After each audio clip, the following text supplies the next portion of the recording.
Sex trafficking starts close to home for hundreds of local teens and women in Shelby County. An attentive older man in a grocery store attracted Rebecca. The Memphis woman asked us to disguise her identity. He would buy things, like pay for my stuff for me.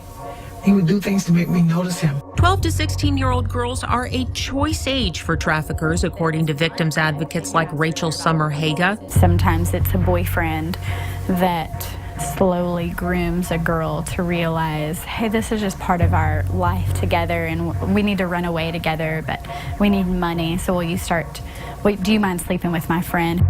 Rebecca went along for a while, but resisted requests to leave her home. That's when her boyfriend struck. I was getting ready to go to school when he kidnapped me, and I guess that was the last time my mom saw me. When individuals say that doesn't happen in my neighborhood or in my community, I challenge them to say, actually, it's a community obviously you don't know as well as you think you do.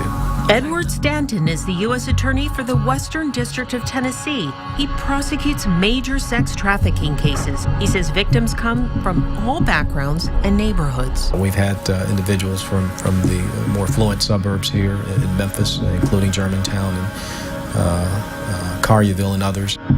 Stanton says Memphis is a hub for sex trafficking because of its central location surrounded by highways and truck stops. The Tennessee Bureau of Investigation reports Shelby County tops the list with over 100 women and 100 teens sex trafficked in 2 years. Rebecca's pimp hauled her and 2 other girls to Seattle, Oregon, and Las Vegas. He beat her if she did not sell herself, and she didn't see a way out until 4 years later. I jumped out the car because the police was there, and I was getting ready to tell the police. He came out of the liquor store with the bottle. He busted me in my head. Rebecca survived the attack, but many women don't. Some die at the hands of their captors or the men who solicit them. Tennessee, Arkansas, and Mississippi are cracking down on pimps and receiving high marks from Polaris, a nonprofit that fights trafficking.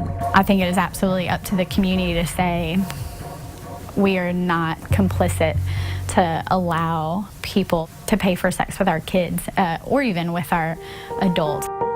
Haga says the following 6 signs should raise your suspicions. An older man hanging around young women or a group of women without an obvious relationship. Women who cannot tell you what city they're in. Women who have tattoos that look like purchase marks. Teens walking alone at night. Teens who suddenly dress in expensive clothes. Teens who lose interest in school or become withdrawn. I hope it helps somebody to see that some of those ladies just need some help.